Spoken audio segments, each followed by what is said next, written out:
Oh, Bismillahirrahmanirrahim. Assalamualaikum warahmatullahi wabarakatuh. Waalaikumsalam Waalaikumsalam warahmatullahi wabarakatuh. warahmatullahi wabarakatuh.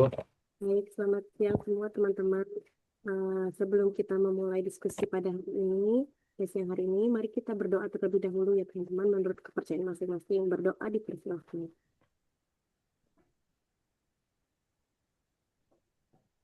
Baik, berdoa selesai. Baik rekan-rekan semua, apa kabar semuanya? Baik, Bu. Alhamdulillah Baik. sehat Bu Faras. Alhamdulillah, baik. Semoga semuanya sehat selalu ya. Sebelum kita memulai diskusi ini, sebelumnya kita berkenalan terlebih dahulu, boleh ya teman-teman? Boleh, Ibu. Boleh Bu.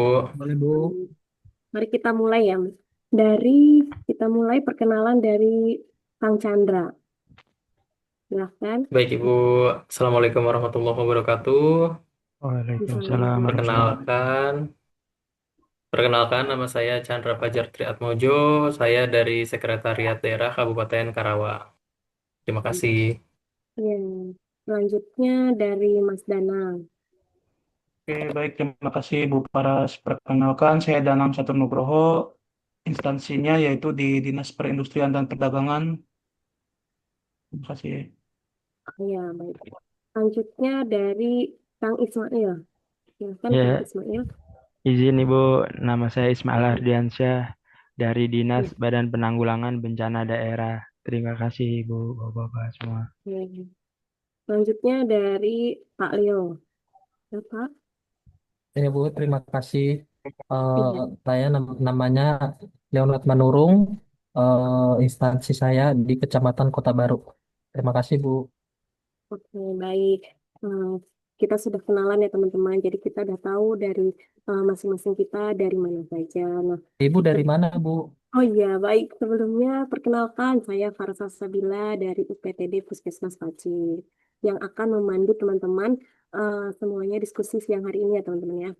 Nah, jadi kita akan diskusi hari ini secara interaktif ya teman-teman ya tentang mengoptimalkan SIM ASN untuk smart governance yang lebih adaptif dan akuntabel. Nah, topik ini tuh sangat relevan ya teman-teman karena sekarang itu kita dihadapkan pada tantangan transformasi digital birokrasi. Nah, sistem informasi manajemen ASN atau SIM ASN ini seharusnya tuh menjadi tulang punggung dalam menciptakan birokrasi yang lincah, adaptif dan berbasis data ya teman-teman ya. Tapi apakah seberapa optimalnya sih implementasinya? Nah, teman-teman di sini udah tahu, udah punya belum? Udah pada punya belum SIM ASN atau udah ada yang tahu? Udah Bu, Udah dong. sudah. Bu. Udah Bu. Udah pada punya pastinya ya.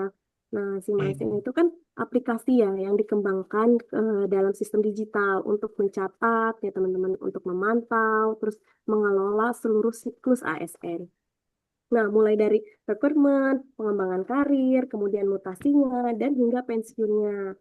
Nah, terus tapi faktanya di lapangan itu menunjukkan masih banyak instansi nih yang belum memanfaatkan fitur-fitur SIM ASN itu secara maksimal. Nah, seharusnya dengan integrasi ke dalam arsitektur SPB ini dan mendukung smart governance ini, sistem ini tuh bisa menjadi alat pengambilan keputusan yang objektif dan responsif ya teman-teman ya. Nah, sebelum kita memulai diskusi, kita memulai diskusinya teman-teman ya. Kita mari mendengarkan pendapat dari masing-masing ya teman-teman. Nah, kita mulai mendengarkan pendapat dari Kang Chandra dari Sekretaris Daerah. Silahkan Kang Chandra. Untuk- Oke, terima kasih Bu Faras. Ya, Eh, Sebenarnya SIM ASN dari sisi perencanaan sumber daya manusia itu sangat krusial ya Bu Faras. Tapi tantangan kami di Sekretariat Daerah adalah kesenjangan input data, Bu. Banyak ya, OPD yang mengisi data hanya karena kewajiban administratif semata. Padahal data tersebut kalau valid bisa jadi dasar analisis kebutuhan formasi, kebutuhan rotasi, bahkan penyusunan rencana kerja sumber daya manusia juga loh, Bu. oh Masalah gitu. lainnya, kadang nggak ada feedback nih, Bu, dari pimpinan soal penggunaan data ini. SIM Hmm. ASN tuh dianggap proyek pusat lah ya, quote and quote, bukan kebutuhan daerah gitu, Bu. Oh gitu ya. Menarik nih Kang Chandra. Jadi sebetulnya tuh perlu ada sense of ownership ya dari masing-masing OPD itu sendiri ya Mas. Nah, agar mereka sadar betapa pentingnya input data yang benar dan secara real time begitu ya. Nah, apakah ada inisiatif dari Setdanya sendiri untuk membangun sinergi lintas OPD? Macam Kami saat ini sedang merancang integrasi dengan e-office dan simpek daerah sih, Bu, supaya itu. semua data ASN bisa saling tarik dan tidak double input. Tapi ya ini butuh dukungan dari berbagai pihak juga gitu, nggak bisa kami lakukan sendirian. Ya, oke, baik. Terima kasih Kang Chandra sudah memberikan tanggapannya. Kemudian kita mendengarkan tanggapan dari Kang Danang ya, dari Isperena. Silakan Kang Danang. Eh, Baik, Bu Paras, terima kasih atas kesempatannya. Kalau dari kami sendiri di Disperindak, tantangannya lebih ke arah pemanfaatan, Bu. Kami punya banyak ASN fungsional, termasuk dari Hmm, pengawas industri sendiri, yang sebenarnya perlu dikembangkan melalui pelatihan dan pengakuan kompetensi. Tapi data itu tidak terekam utuh di SIM ASN, Bu. Misalnya, siapa yang sudah ikut pelatihan industri 4.0, siapa yang punya sertifikasi BNSP, itu seharusnya bisa jadi dasar penempatan atau promosi. oke, berarti harusnya si ASN itu bisa dikoneksikan juga ya Mas ya dengan data pelatihan gitu ya Mas ya. Betul sekali, Ibu. Bahkan kalau bisa, sistem ini terhubung ke talent pool ASN. Jadi pengembangan karir tidak hanya berdasarkan senioritas, tapi juga berdasarkan kompetensi yang dimiliki. Bukan tidak mungkin suatu saat ASN bisa mengajukan promosi berbasis portofolio digital yang diakui oleh sistem. Oke, terima kasih Kang Danang atas tanggapannya. Selanjutnya saya mau dengar nih tanggapan dari Kang Ismail. Silahkan Kang Ismail. Siap, Mana Ibu. tanggapannya? Saya kan dari BPBD tentunya terkait kebencanaan. Kalau dari sisi kebencanaan sih kita butuh terkait percepatan, yaitu di mana misalnya di daerah suatu nih, di daerah mana terdapat bencana. Nah, jadi kita harus tahu tuh siapa ASN yang punya pelatihan SAR atau pelatihan rescue di ketinggian atau rescue di kedalaman atau juga yang punya pengalaman tanggap darurat. Tapi sayangnya data kompetensi teknis seperti itu belum bisa difilter tuh Bu secara cepat di SIM ASN. Jadi kita masih andalkan file terpisah. Seperti itu Bu. Oh, wah, ini tuh jadi contoh konkret banget ya bagaimana sistem informasi itu bisa menyelamatkan waktu dan bahkan itu nyawa ya Mas ya. Jadi kalau dikelola dengan baik gitu ya Mas ya. Iya Bu, betul. Idealnya sih sistem ini punya fitur kompetensi teknis. Jadi kalau kita butuh misalnya 10 orang personil untuk evakuasi di ketinggian, kita bisa filter tuh Bu, mana orang-orang yang punya kompetensi tersebut. Jadi diharapkan ke depannya SIM ASN ini bukan hanya sebagai arsip, tapi juga bisa jadi dashboard operasional. Begitu Bu. Terima kasih Bu.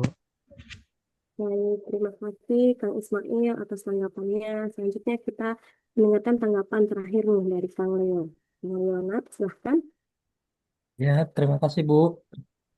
Seperti yang saya perkenalkan tadi, saya dari SN Kecamatan ya, tepatnya Kecamatan Kota Baru. Di sini yang saya ingin soroti adalah aspek pelayanan langsung ke masyarakatnya, Bu. ASN di kecamatan itu kan jadi ujung tombak lah. Eh, Seperti yang kita ketahui, kami bersentuhan langsung dengan warga setiap harinya. Tapi kadang beban kerja tidak proporsional karena data tidak digunakan untuk distribusi SDM-nya, Bu.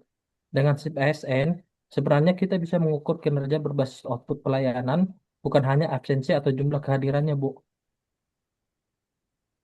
Oke, jadi setuju banget nih sama Pak Leo ya. Jadi SIM ASN itu seharusnya juga jadi alat evaluasi begitu ya Mas ya. Jadi evaluasi berbasis kualitas layanan begitu ya Pak ya. Iya, betul sekali, Bu. Dan kalau ini dijalankan, akan membentuk budaya kerja baru, Bu. ASN yang adaptif, kompeten, dan berorientasi hasil. Tapi itu semua kembali ke kualitas data, Bu, dan keberanian pemimpin untuk menggunakannya secara objektif. Saya rasa itu, Bu.